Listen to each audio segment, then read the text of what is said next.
Lance, and welcome to Bundy Bear's Shed. Well, the weather report. Well, look, it's a bit muggy. The nights are a bit cooler, down mid-20s, or low to mid-20s, I suppose. Probably 22, 23, and the higher temperatures are high 20s, early 30s, so that's okay. Good working weather. It's still quite windy. From after when our dummy cyclone came along and that didn't turn up last weekend. Yeah, that was last weekend. It's still windy most days, and especially the afternoon, but look, it's pretty dry. Yesterday morning we had a scud come over and I got 5 mil in that, so that's about 1/4 of an inch. I'll take my lookers off so I can bloody see a bit better. And so yeah, 5 mil yesterday morning, and it looked like it was going to set in, and I thought, oh well, no filming in the shed today. I'll go and do other stuff. So I had a big fire heap of prunings and all out the front I burnt just while it was raining, and yeah, before the rain soaked in, it gives you a good chance to get some heat, and any little hotties that fly around in the dry conditions, well, it puts them out. So we got that done. The grandkids were here for the weekend, and I usually try and muck ass around with them, spend a lot of time with them if we can. So they come up and we had toasted sandwiches around the fire and mucked around. So that was yesterday gone, and all I got filmed so far for the weekend, and it's Monday morning. I've just come home from town, and so all I've got filmed for the weekend is assembling the John Deere 1640 PDO brake pack, because we got a PDO brake plate through the week. And so yeah, the weather's good. We had a great weekend so far, so we'll just keep, hopefully it stays good. I'd like to thank everyone for the kind words for nephew Phil. His funeral's this Friday. It's at Nanango, which is, look, it's roughly 3 hours southwest of us here, and it's at 1 o'clock in the afternoon. Oh, one of those bloody things. And then we've got to go from there across to Kangaroo to the RSL, and there'll be a wake there for, well, look, I imagine, I know the family well, and I know Belle's side of the family, his missus' side, and they like to party. So, yeah, Phil will be remembered well, and yeah, they'll wet his head and wet him in and bloody do the do the whole thing, the young prick. But and when they were talking about when would the funeral be, I said to Jude, oh gee, I hope it's through the week and not Friday, because next weekend we've booked in to do a tractor trek. You know, take the gold tractor, and we're going up the Boyne Valley, a beautiful forest country, and we're going from Mungungo Hotel to a little town called Ubobo, U-B-O-B-O, and staying at the historical centre. And so I got something half stuck in your teeth that's annoying shit out of me. Anyway, I'll survive. And so we'd already booked and paid for that, and we thought we might leave from Bundaberg early Saturday morning and head over there, because it's about 3 hours as well. So I said, oh, if the funeral's in the morning, we might be able to go to the funeral, take the tractor with us and go to the funeral and head up and get up there Friday afternoon sometime. But so now the funeral's in the afternoon, just everything that could go wrong would go wrong, and so it's not ideal for us, but that's, you know, we're only one little piece of it, so we don't matter. And so what we're going to do on the Friday is, I've got Goldie sitting on the trailer there now, all tidied up. I'm putting a little curve on the exhaust. It's got a flap at the moment, and I'm putting a curve on the exhaust to get the gas away a bit. I find it blows back, so I've just been to town and got that done. But so yeah, we'll go and bury my old mate. Pardon me. And we'll go and have a quick beer and a talk about him, but I'm not going to hang around long and get on the piss. We've got other things to do, and yeah, we'd booked all this, and life goes on. And I think it's important, life goes on, and you get back to what you like to do. So after all the stress and worry of it, a camping weekend with our tractors, with friends, we're going to meet new people. So I think it'll be great. It'll just be just what the doctor ordered. So we'll go tractor driving. Yeah. So I've got Goldie all spit and polished up. I've made a bracket to go on the roll frame. Now, hang on a sec, I'll just go and grab it.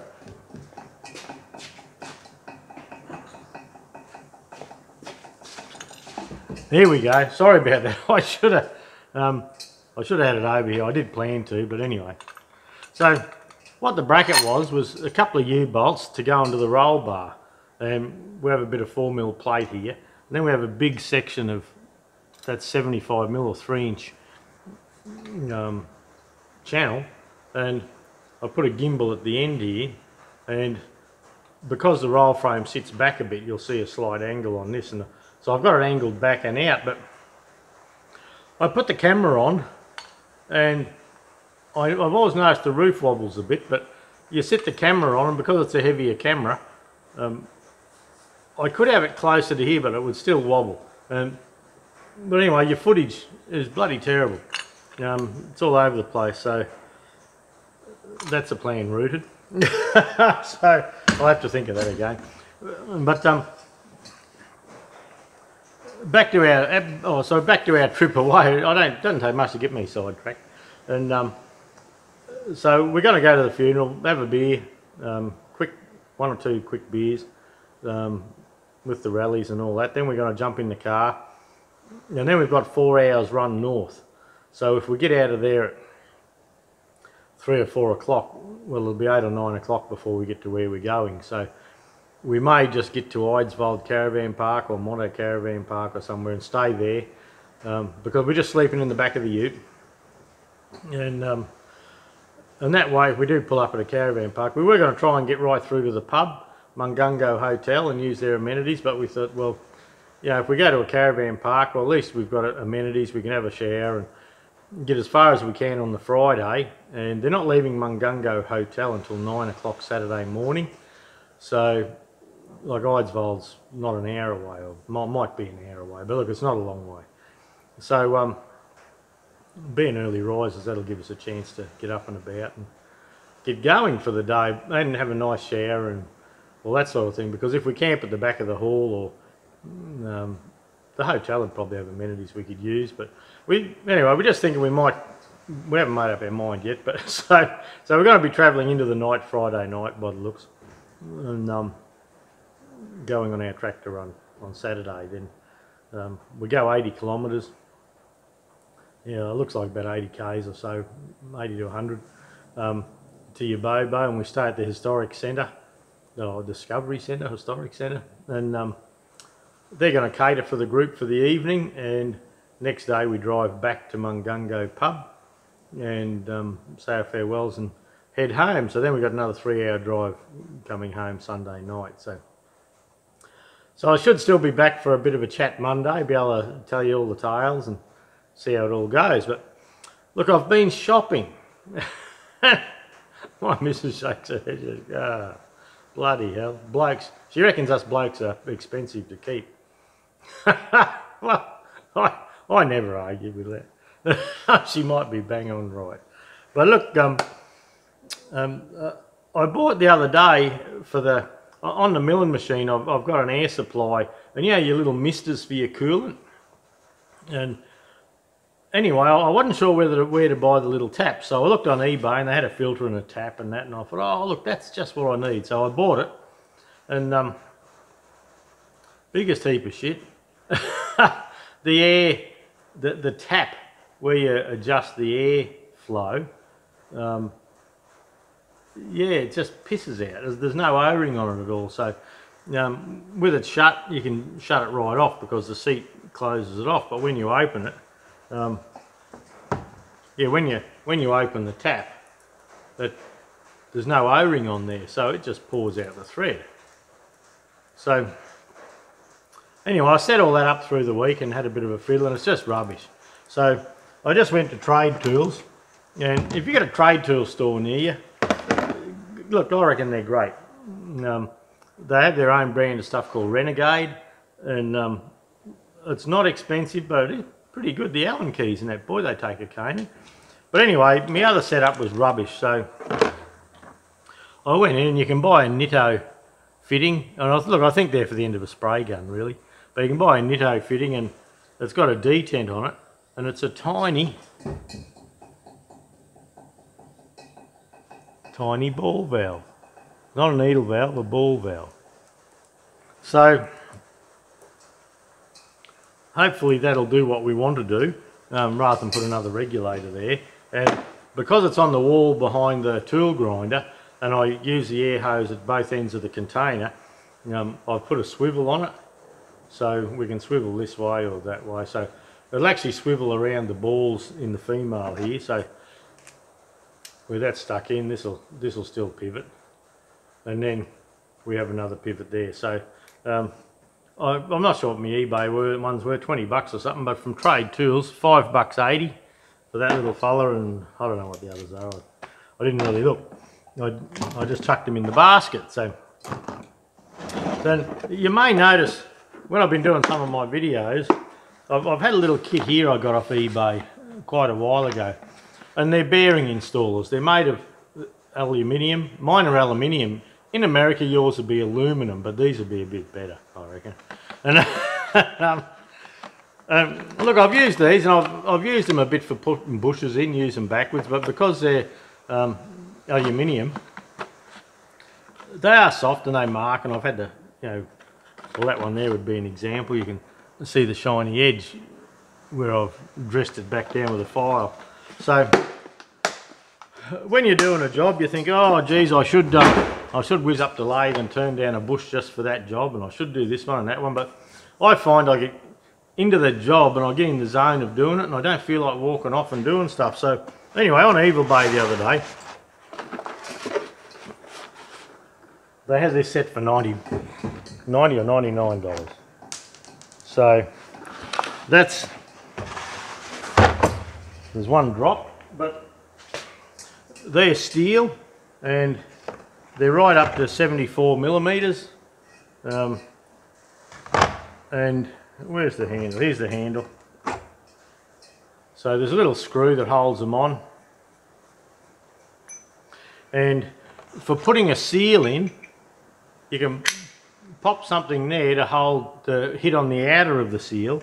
But if you want something on the inside to keep the center of the seal true, and to sit on the lip, you can actually pop two of these on and mix and match and carry on like that. So, but look, if you've got a lathe, you can make it easily. And look, I could have made this. That appears to be the smallest one, and that's 18 millimeters. So just under 3/4.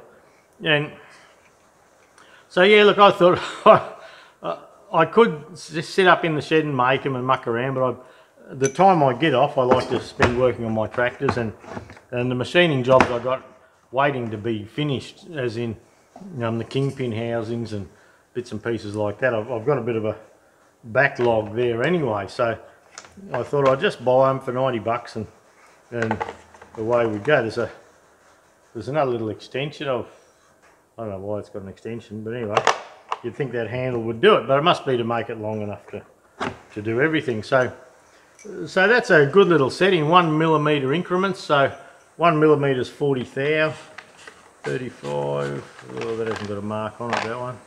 Yeah, 36, so they're 1 millimeter increments. And yeah, look, just something I came across that I thought I'd grab just for convenience, and anything different. I can still use that handle and make bigger ones and all that sort of thing. So between the two kits, I should have a lot of the stuff covered now. And I went to Super Cheap Auto, and Super Cheap's in Australia. It's an automotive store, but might be like Napa in America. It's just a cheaper stuff. They do sell some of the brand names in there, but Super Cheap Auto, it's just cheaper stuff. And with doing the clutch packs in the John Deere, to demonstrate the assembly of them properly, I can air test them, but to air test them you need proper little rubbers to go on your air lines, on your air blowers and things like that, so you can actually check for leaks. I've been fiddling around with my little air hose here, and anyway, it's not really good. So what they had was an air gun kit. Now with this air gun kit, you can see it's got a tapered rubber there, and here's a rubber I took out of it. So what that will do for me is, with a couple of different sizes of needles and things like that, you know, you can pump up the kids' soccer balls and that, but these will fit over the ports in the clutch packs and should give me an opportunity to test them, and on my videos to display how the pack works, which is well, understanding how things work's part of fixing it, isn't it? If you anyone can just pull something apart, monkey see, monkey do, and put it together, but if you understand how it works and you understand the principles behind it, well, you can fix it better. You know, you can troubleshoot. Every tractor or every job you do won't have the same problem. So if you understand how it works, all the better. So with my videos with the tractor repairs, I do try and put that into them. You know, how the system works roughly, and what to look for from my experience and things like that. So this was just, I just saw that and I thought, that's just what I'm looking for blowing those clutch packs up. And they do have a cheaper range of air nozzles, just a standard old squirter, and but these are good. I seem to lose these bloody things.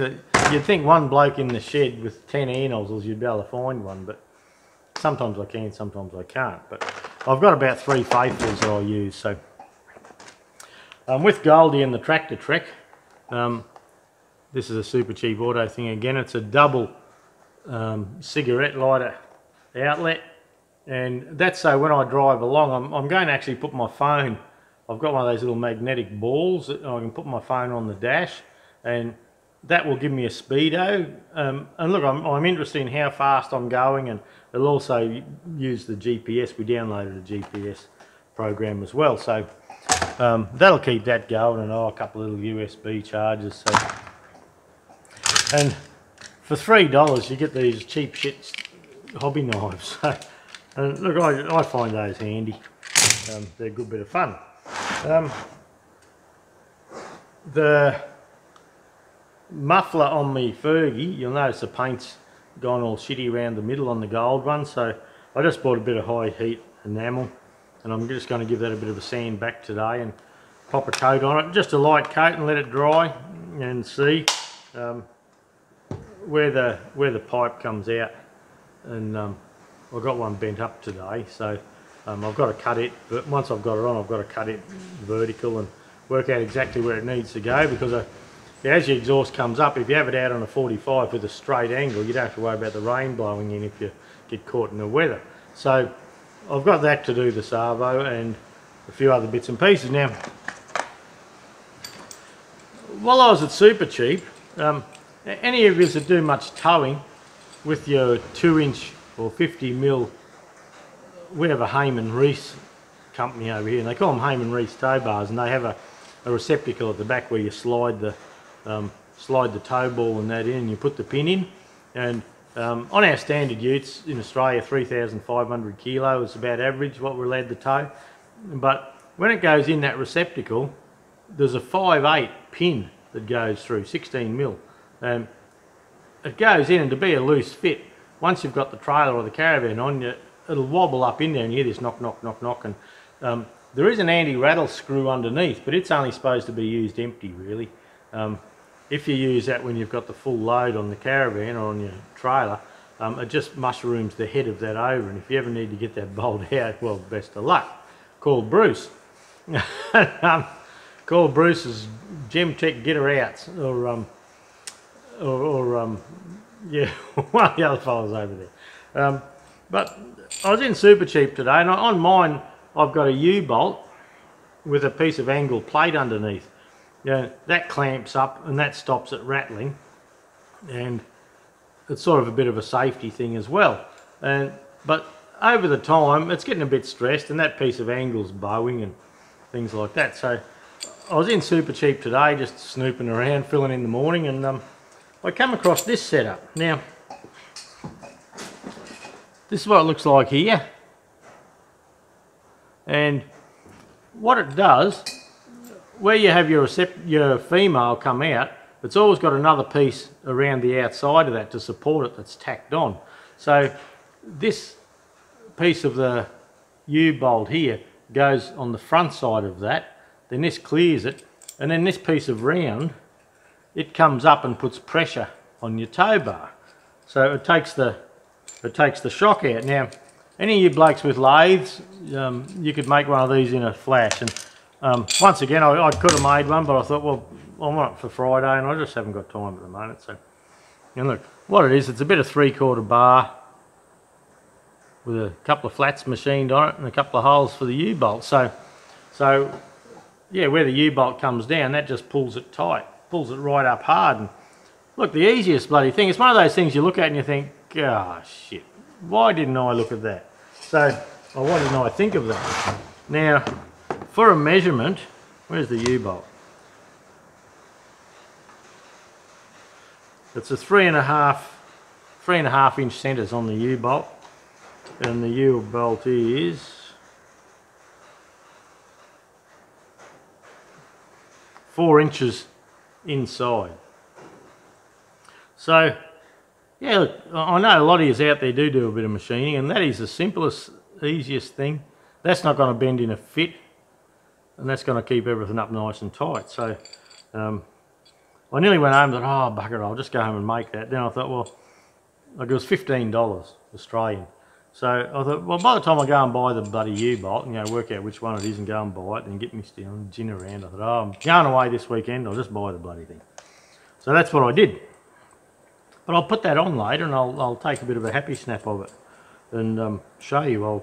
I have mine on there now, and the old type, the angle line one on there now. So yeah, I'll take a photo of that and I'll show you the difference. At the moment I've got the big drop hitch on that I use for the caravan, because we're planning on taking the caravan up to the engagement party the other day, but with cyclones and all the rest of the goings on, well, we didn't. So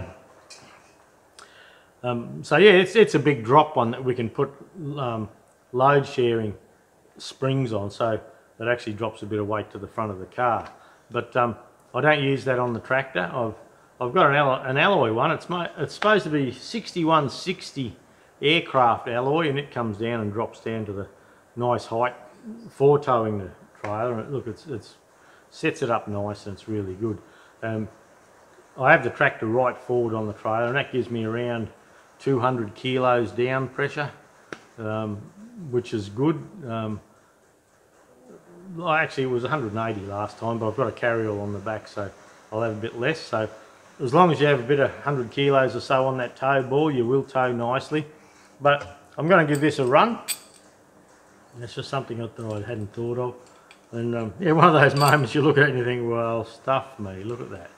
So yeah, all you blokes that do a bit of towing, whether it's just towing a machine or towing a tractor around or that, it's just a good thing as a bit of a security to stop that banging around.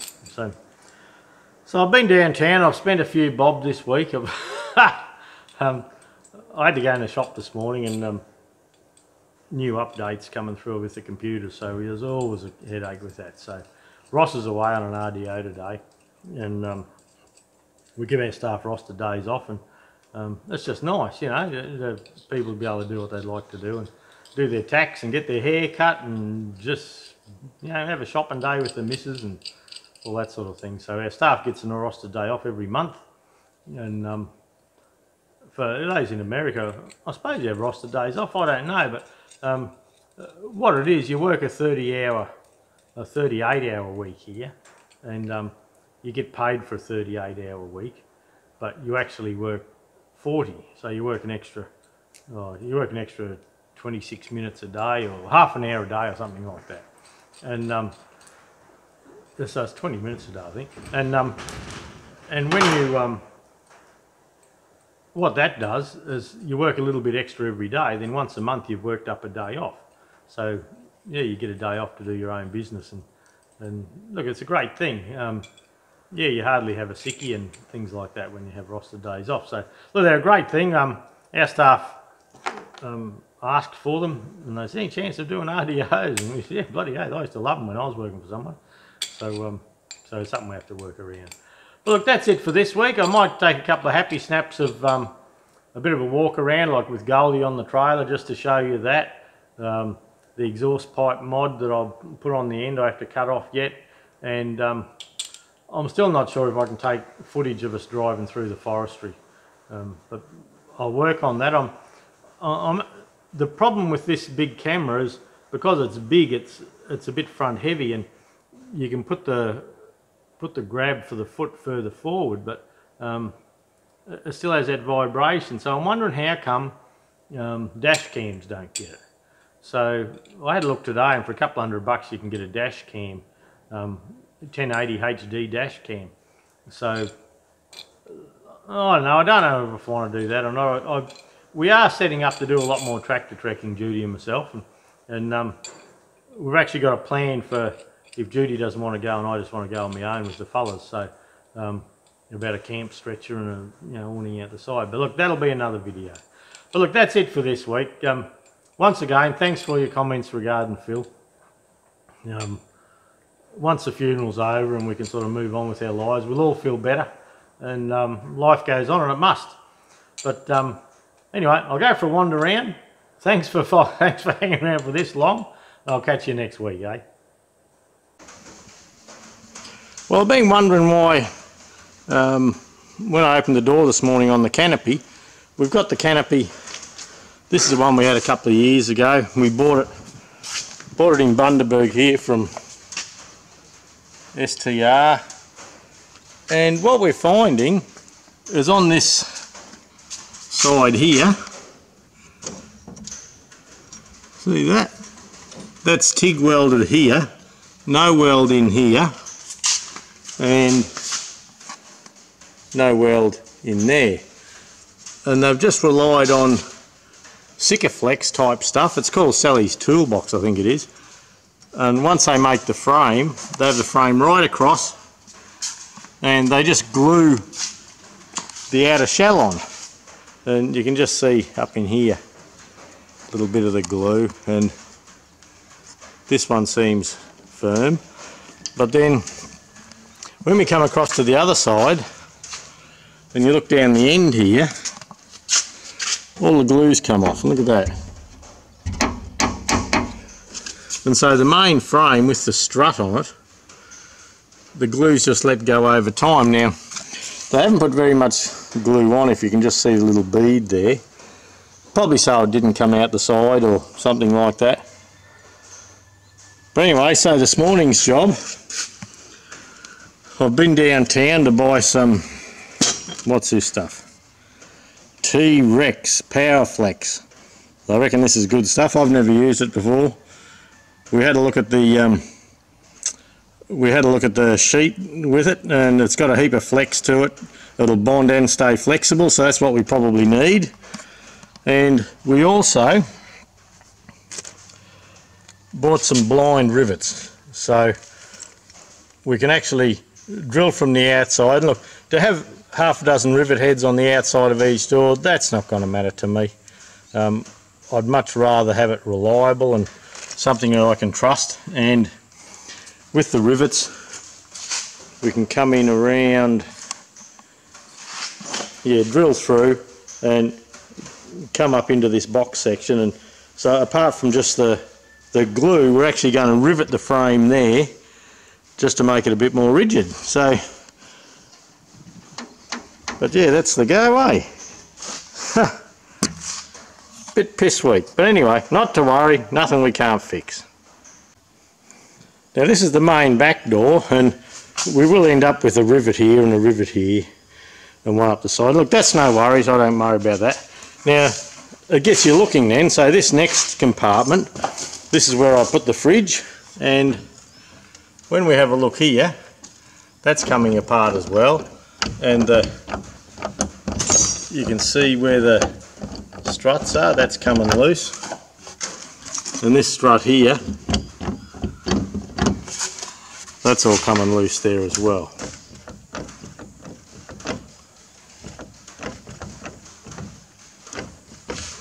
So I think it looks to be coming unglued. Where are we? In there? In here, it seems to be coming undone a little bit, and through here. We'll go around and have a look at the other side. And here we are on the driver's side.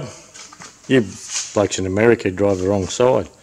But And this is where all our deep cycle batteries are, an inverter and a little toolbox and all, so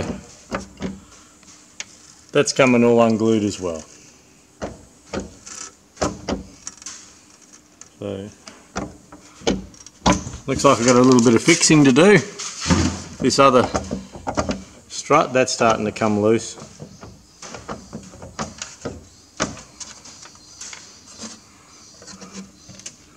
And that may be the light's in the wrong place for that one. But yeah, that is coming loose. So there you go.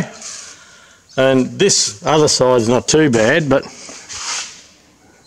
that's it. $6,800. And 2 years later, I got to come through and glue it all together, and we'll try and make it better than it was.